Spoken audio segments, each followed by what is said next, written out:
Hi everyone, this is Killshot 99 Gaming. This is The Walking Dead Season 10, Episode 8. This is our first watch reactions. Many of you either watched it last night late or watched it early this morning. Another great episode. We're going to get into a few bullet points. Before we get too far into it, let me give a special shout out to our Patreon army. Thank you so much to the patrons who support this channel through a third-party website. There's a link down below. And a super special shout-out as well to the PDL sponsors. That is a higher tier of Patreon support. If you guys were here last night for Freestyle Friday, we had a great time with our own game, Play Dead Live. If you guys don't know what that's all about, join us on Friday. That's going to carry all the way through the off-season. So even though The Walking Dead might be taking a break, we will continue to do our live role-playing. So thank you so much to each and every person. Let's jump into this week's episode. I do have to tell you guys, I got mixed feelings with this one for a couple different reasons. One, when the spoilers come out, I love talking to spoilers and I love the early viewing. But also, it does separate some of our audience members because some people don't want to watch it until the show starts. Well, this is the last early viewing that we're doing for at least a couple months. So now we don't have to worry about what we can watch, what we can listen to, all of those back and forth. So after today, our next video is going to be tomorrow night, the reaction video. It is a little longer episode. This was 55 minutes without commercials. So I'm assuming that tomorrow night's episode is probably going to be an hour and 15, hour and 20 minutes. So we will be getting a little bit later start. But all throughout the off season, we are going to be talking Walking Dead. We're going to be doing our predictions. Our bold predictions will really take a whole new life because I've seen a couple articles that already came out like, is there another spy in the Whispers? Is this Michonne's last ride? And we've been talking about that stuff for a couple of months. So it's good that it's starting to make print on comicbook.com and other places. But thanks to you guys for your thoughts, getting in here and funneling information and making it kind of mainstream. So let me ask the group, just give me some scores really quickly. Want to see those of you that have watched it, what is your scoring of this? I'll give you mine, but I'm going to wait until a few people kind of type it in. For a mid-season finale, I'm going to predict the scores are going to be a little bit lower than normal. Just a little bit. Because we've been giving this thing 10s, all the way across the board. I see 8, 7, 8.5, 7, 6. Ooh, Linda. 6 is a little light for me, a little light. Only Omega, a 6. I gave it an 8. And I do typically score a little bit on the higher end. And I might even change it a little bit more because I do have to tell you guys, the scoring depends on what it is you're looking for. I know some of you have said, well, there's no Negan, there's no Beta, no Lydia, so no Dog. That's going to be a little bit lower. But there were some scenes that were absolutely stunning and striking to me. And I think once we get into the complete recap and the reaction, and next week we're going to do a couple videos to break this down scene by scene, there were some things I really highlighted that I absolutely loved it. It didn't have the heart-pounding up-tempo, but there were some good stories. Case in point, absolutely loved. I don't want to go too far ahead. Well, I guess I am going to go too far ahead. The Virgil Michonne scene where Virgil mentions mercy and Michonne remembered my mercy will prevail over my wrath. That tied in Sadiq with Rick, with Virgil. I absolutely loved it. And there were several of those things that just some little Easter eggs that we're going to talk about. And that kind of, I guess that's what tied me into it. The Daryl and Carol scene was really good. It was a lot of one-offs. The Father G and Rosita watching the fire burn. There were some powerful things here. So you know what? Actually, let me go back. I'm going to give it an 8.5. I just talked myself into an 8.5 as I go through some of the really deep conversation interactions between some of the people there. So let me jump into this and ask you guys, from a reaction standpoint, those of you that have watched it, what was the most shocking, surprising, important scene? Maybe you've seen the spoilers and then watching it live just kind of, hit home with you a little bit extra. I did like Father G. I think I counted 15 times that he stabbed him. Absolutely vicious. Joey the Gator says the ending where they're surrounded by Alpha's herd. I like, Alpha kind of lured him in, to the mine shaft, and she got away, but they didn't. A lot of people are saying crazy Father G. Father G stabbing Dante.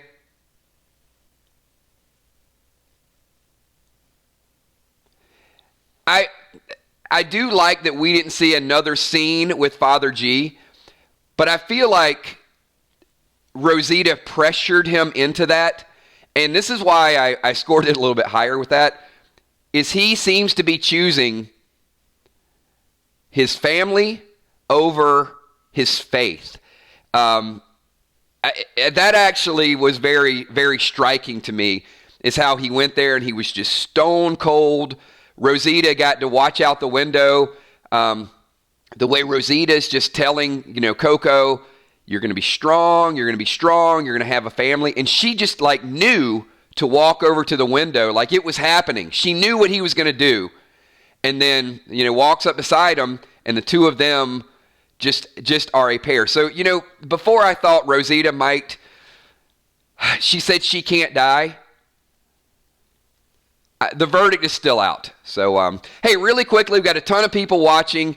We did have a few trolls that popped in here before we even started the video and gave this video a thumbs down. What a bunch of asshats. At least let us talk before you dislike the video. But I'm going to ask all the people for the first half. You guys had a good time. You like what we do. You like Play Dead Live.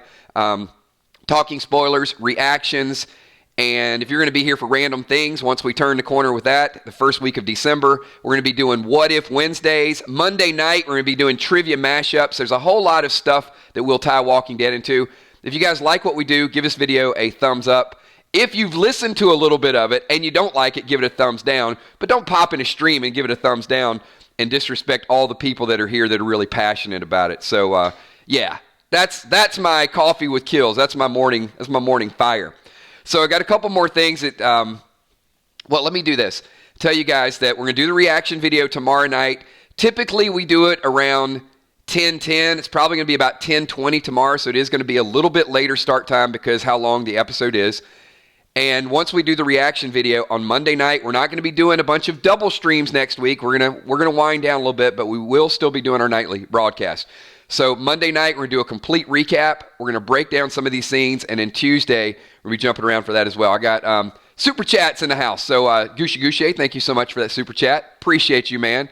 And Goucher is the palette in PDL. More to come on that. And Christmas Girl, Aaron telling Gracie about caves he found hiking. Let me, I want to watch that again.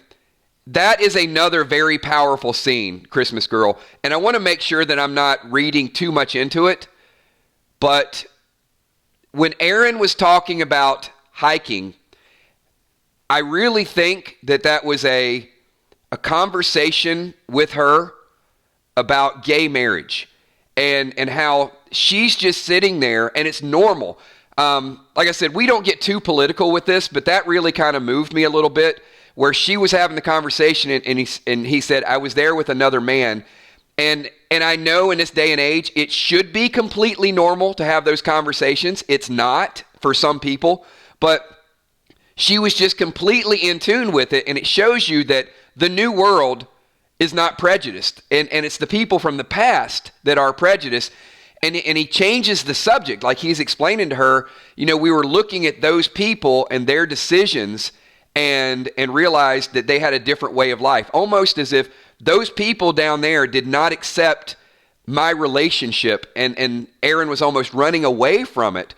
Brilliant, and very, very excellent, deep. And that's why I said, maybe it didn't have everything that you wanted from an action standpoint, but the Aaron and Gracie scene, definitely moving. The Father G choosing between heaven and hell. You got a father looking into the fire, watching a body burn.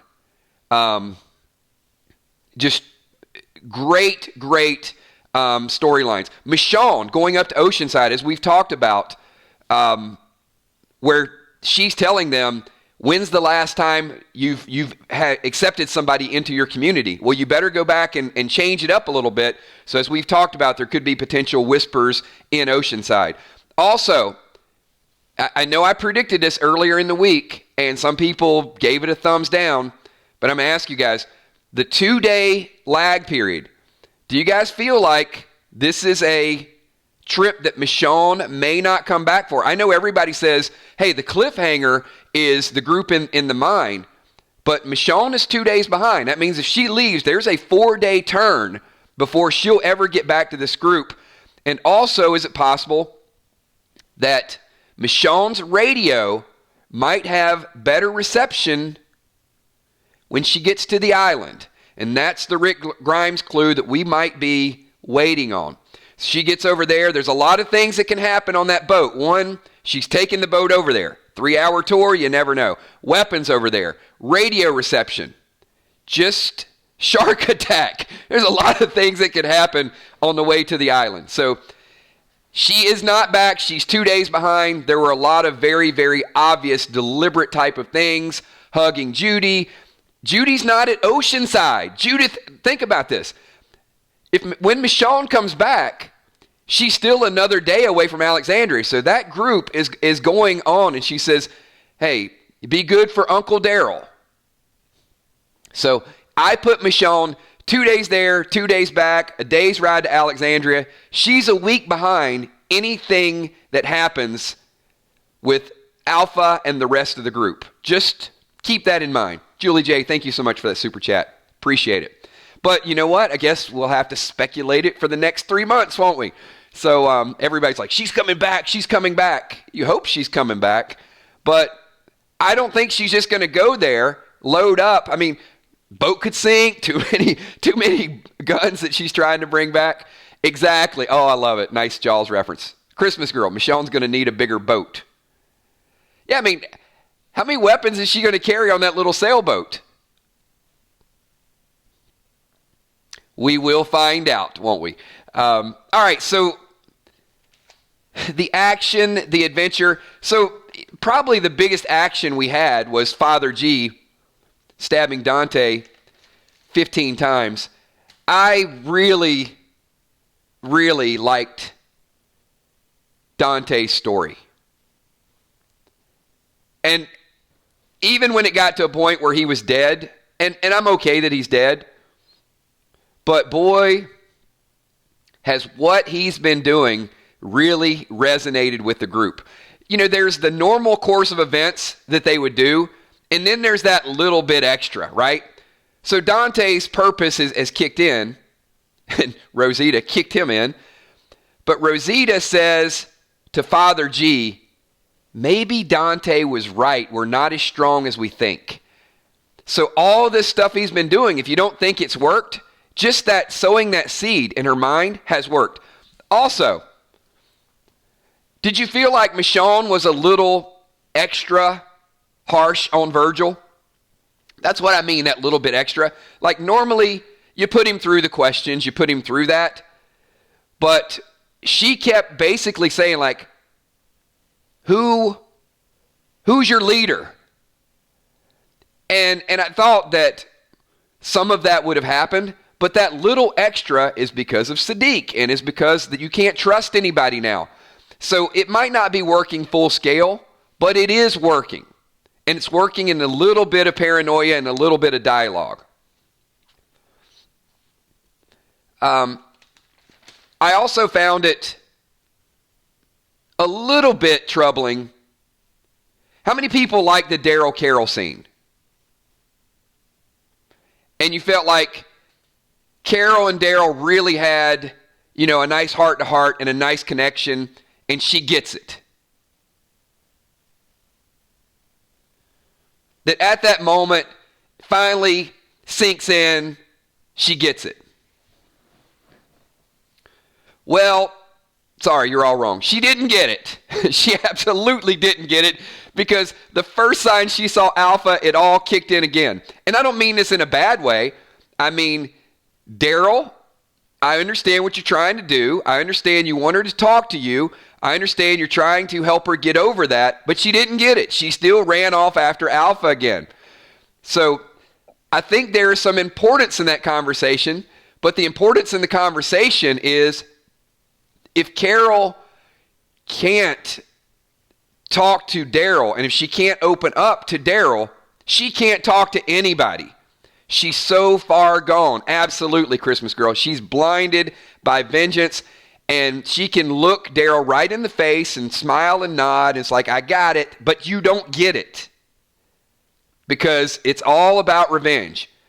But great scene. I love the attempt that Daryl made.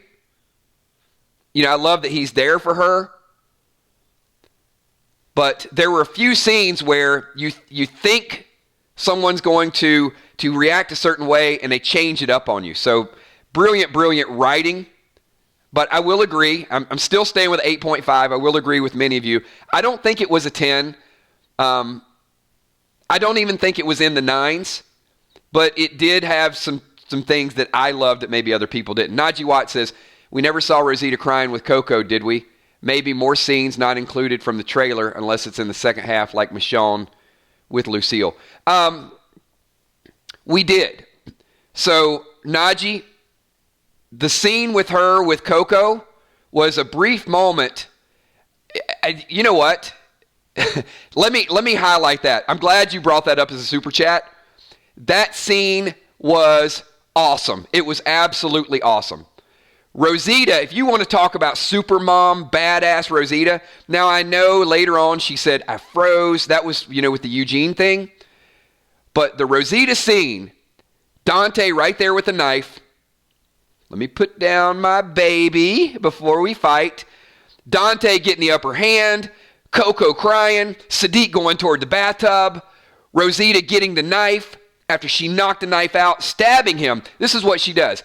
Stabs him, runs over, kills Sadiq, picks up Coco, and holds Coco while Coco's crying. And Rosita cries just for a split second. I mean,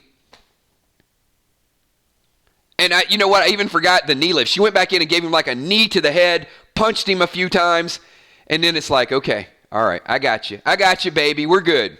So, yeah, go back and watch the opening scene. So stab, kill, punch him down, pick up the baby, like all in literally. It just shows you, first of all, she's a soldier. And Sadiq, maybe not the fighter, but Sadiq just got completely bowled over by Dante. Dante is likely stronger than Rosita physically, but she's been doing her MMA, and her adrenaline kicked in, and her beast mode fully kicked in. Absolutely loved it. Christmas Girl shows a woman's strength. She could knock Dante out. No doubt about it. I mean, she had some extra on that. And it was like a three-pronged theory or three-pronged defense mechanism, right? It was, you just killed the father of my daughter. You're potentially going to hurt my daughter and also me. So it was like all those defense mechanisms kicked in at the same time. Unbelievable. And you could tell a lot of it was adrenaline because after the funeral, she wanted to blow off some steam as well and just wanted to get out, kill a few, and she couldn't do it. She couldn't do it to the same level. She punched a couple, but then just didn't have it. And I think that's Rosita. That is the warrior in her. She wants to go out there and kind of test it on her own. I do think it was a little reckless, and that is a future story as well. There were three big stories that happened in that scene. One, she needed to see if she still could focus. Two, she was a little careless. And in that moment, I think she completely neglected Coco. And then number three, Eugene just happened to be there to help her out. And a little bit of closure to the Eugene story. I'm really interested in the simultaneous stories between Ezekiel and Carol and Eugene and Rosita because there's some unique things happening in both of those. Unique in the fact that Eugene is staying away and doesn't have a lot of words for Rosita, and she doesn't follow up on it. She just kind of gets that look like, I wished we could have talked more, and he leaves. And Ezekiel the same way. After the funeral, this bothered me. So, and I'm going to get into that in 1 second. Christmas Girl, Dante saying parents eat their young. Dante is, first of all, if you guys thought the actor that played Dante did an incredible job, give this video a thumbs up. Leave it in chat right now. I think he was amazing. In a short period of time, to fall into Alpha's trap, to be able to give a couple of those brief speeches, and then just wear it. The most vivid scene to me was when Father G talked about some people don't deserve a second chance, but they get one. And you see the light kind of shine through, and Dante just looked up like, yeah, I am going to get my chance. Alpha was right. And how many people loved the tangled web of Negan? Negan was not in this episode, but his presence 7 years later, the fact that they didn't kill him is still a problem for the group. Because Dante even said, you're not going to kill me. You know, you're basically going to treat me like you do Negan. If Negan got a free pass and did all that stuff, then I'm going to be, publicly, I'm going to get my try. I'm going to get to say what I want to say. I've already sowed the paranoia. Now I'm going to recruit a few people because I'm going to show people you can do whatever you want, and this group is too weak to kill you. Loved it. Loved how Alpha has kind of, she didn't give him all those details. She basically gave him a speech and said, go out there. These are things that Dante figured out in 4 months. In 4 months, he heard the Negan stories. He knows what happened. He got the backstory just by being there and being a part of it. Absolutely loved it. SpongeBob. Any thoughts on Dante? Confession. Betrayed Alpha.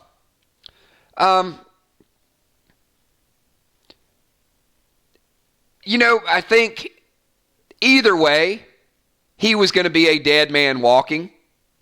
I think he knew once he killed Sadiq, it was either going to be, I'm going to stay in jail and I'm never going to be a whisper if I do rat on them, or I'm going to die. So I think he kind of had come to terms with his fate, but even still, he was professing the way of the whispers. This is the right way, even though he's given some details. Christmas Girl, now does it matter who let Negan out? Yes, it does.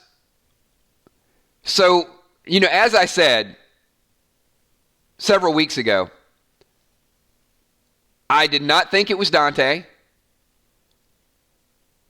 It still could be Aaron, Father G, Carol, or Daryl. The Carol thing still works because Carol was able to hunt. I'm going to change it up, though. I'm still leaning a little bit toward Carol, but now I'm leaning a little bit more toward Daryl.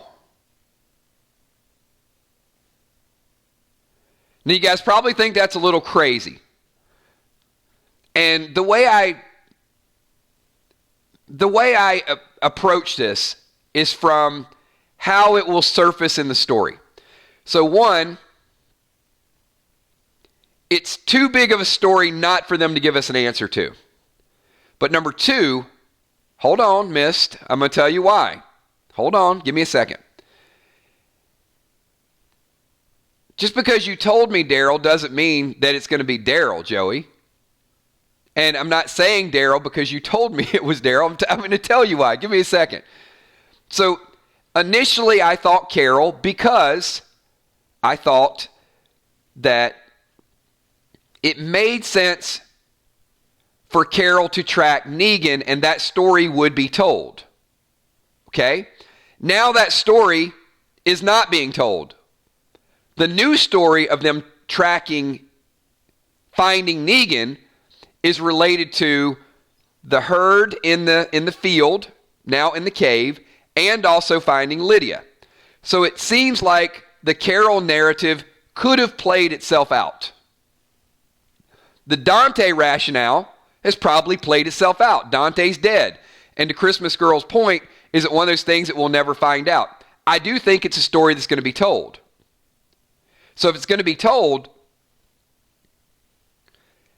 doesn't it seem a little bit more likely that there will be a Daryl Negan partnership somewhere along the way, and maybe Daryl or Negan acknowledge, thanks for letting me out, or that was his plan, or something along the line. It just seems at this point it's harder to go back and tell the Carol story now or the Dante story.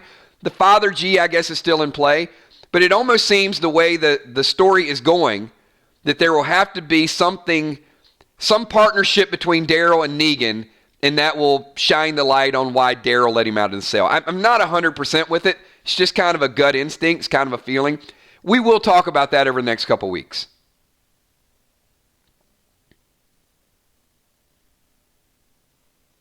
Yeah, Steph is like, Judith used her, maybe she had one of those ring, locks on her door, and she electronically let him out of the cell, even though Judith was in Oceanside. Or Hilltop, between Hilltop and Oceanside, I guess, on the way. Yeah, they could, but I think Negan getting out of the cell is probably too big of a story not to revisit. So even if it was a random person, they're going to have to revisit it and tell us who that random person was. Or maybe it'll be a hidden clue. But we're doing reaction videos and you guys want to talk about Negan in the jail cell. That's funny. It shows you the power of Negan. It's like Negan wasn't even in the episode, but he still has an impact on our viewers. Christmas Girl says Aaron and Carol did it together. You know what? For now, let's go with it. We won't know for a couple of months. Aaron did say something interesting to Carol, like, I know the world's upside down right now, but I'm right about this. Aaron still has an unwavering trust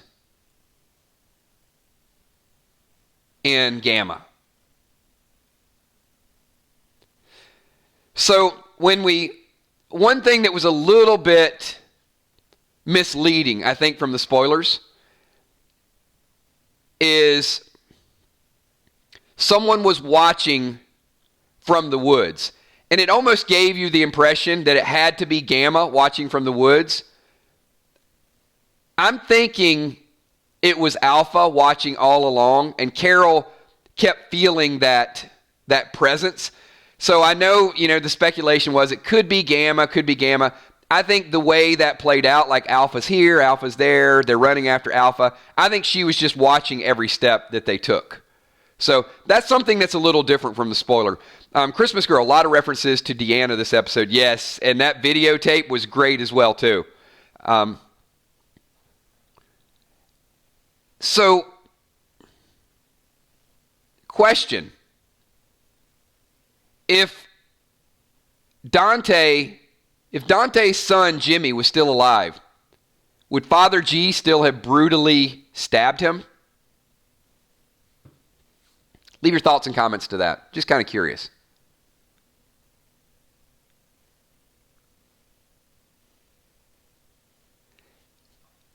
I like the fact that he did the initial interview and taped it and asked his core questions, and then he went in and almost did a follow-up interview. It's like an entrance interview and an exit interview. You know what? We need to do a video. All right, I think we'll call it Dante's exit exam. So certainly that's something we want to discuss during the week, and we'll tie some Father G references into that. I think that'll be a lot of fun. So let me ask one follow-up question, and we'll wind this down because we're about 30 minutes, and let you guys enjoy your Saturday. Anything, many of you are here for like three or four spoiler streams. This is a early reaction stream, so we got a few more people in here. Some didn't want the spoilers, and then some wanted to wait for AMC premiere, and then there's another third group that'll come in tomorrow night. And we're going to have a lot of fun because many of you will be back for that. Hopefully, if everybody's going to be back tomorrow night, do me a favor. Give me a thumbs up with this because it's going to be a packed house with everybody, the emotion, the energy. We're all going to be fired up. But those of you that knew the spoilers, and we talked about the spoilers early in the week, and then just watched it, what shock or major difference did you find in the viewing of the show that might have been a little bit hazy or a little bit unclear when we were discussing the spoilers? Because I think we were pretty thorough with it, but there's still a couple bits and pieces.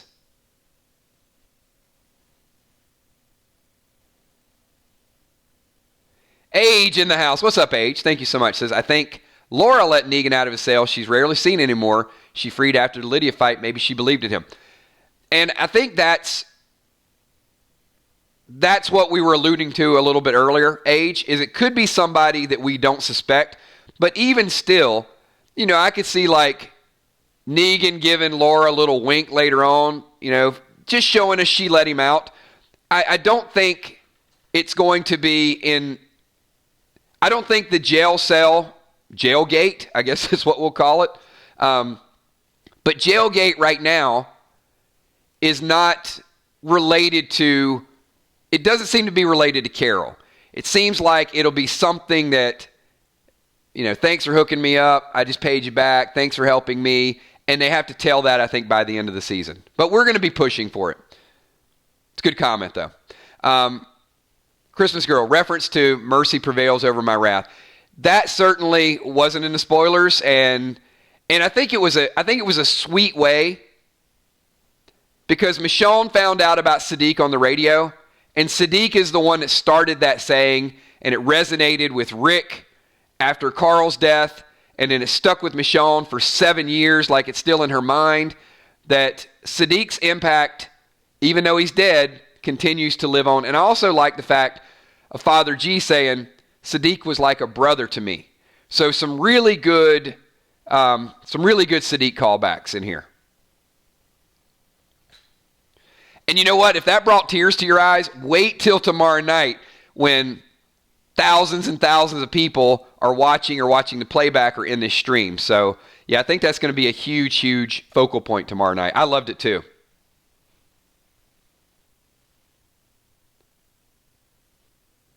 And the last thing that I'm going to leave you guys with before we do the reactions tomorrow and we break it down, just if you're going to go back and watch it again today, or if you're going to wait and watch it tomorrow, the only thing I would ask you guys to do is look at how convenient it is, and the writing is, to get Michonne on that boat going to the island all by herself. I want you to think about that for a minute. Of all the other things that could have happened, the way they put the writing and put it right there in front of our face. Virgil doesn't want to tell people where they are. He only wants to take Michonne. Michonne could have bartered for more and said, no, I'm taking another person with me. That's the deal. So she has the extended conversation with Judith and says, look, I got to go. This is the way it happened. The way she hugged Judith, the look on her face, you know, it looked like goodbye. She's 2 days away. It's not like it's just right over the hill. It is a travel, 2 days away, 2 days back. The way they sent the group up to Alexandria, the radio. I'm telling you guys, if it doesn't happen, which it may not, there are a lot of references to Michonne leaving and either not coming back or leaving and finding Rick information. So, or where's Virgil's boat? Can anybody tell me how Virgil got over there in the first place and why he needed a boat to go back? And how long he's been there?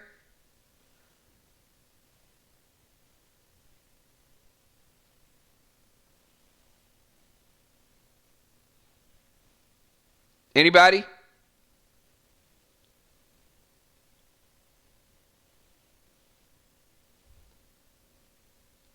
His boat wrecked, but Michonne's boat couldn't do the same thing. All right, I'm going to leave you with that. Think about it. I want to leave you guys with just a little something extra. We don't know where Virgil's boat is. We don't know how he's been there. There's one more subtle reference. And I don't know if you guys caught this, that screams out Michonne's going to find information on Rick Grimes. And if you missed this, actually, you know what? I'm going to give you a kills coin to the first person that can answer. We got Christmas Girl says, still no scene of Michonne with Lucille. Nope. Might not ever happen. There was a clue of something Michonne said that tells you exactly. And it is a bona fide Rick reference. And even if you get close on it, nope, not the naval base.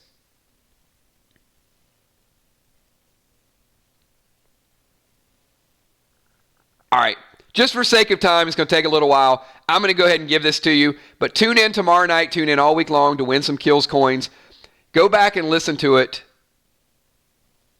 Michonne says to Virgil, you need to tell me the information to save your family. You shouldn't go out and leave your wife and kids not knowing whether or not you're going to come back. So Michonne doesn't know that Rick left, but I thought that was such brilliantly done, how she's lecturing him. You tell me, and your goal should be to get back to your family and not leave your wife and kids wondering if you're ever going to make it back. So let that sink in. Go back and listen to it. Amazing dialogue. You know what? I'm going from an 8.5 to an 8.8, everybody, with all those. Hey, do me a favor. One last time. Leave your score. If you started out with a 6, if you started out with a 7, now that we've talked about it, we've worked through, give me your brand new updated score. I want to see if we changed anybody's opinion on the episode. It was actually really, really good. For a mid-season finale, I know the bar is going to be a little bit higher.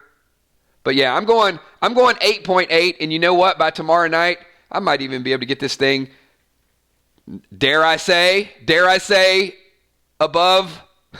We'll see. All right, hey, thanks everybody. Enjoy your Saturday. Thanks for hanging out on Saturday morning with me. You guys have a great day, and be ready tomorrow night. We're going to have a fantastic time. It is our last Walking Dead reaction video with our entire group until we get the mid-season premiere. So I'm expecting each and every one of you to be here, be live, have a good time, and I will see you all tomorrow night at around 10:15, 10:20. We'll see how long the episode is, so immediately after the episode. Have a good afternoon. Get out and do something fun, everybody. Peace.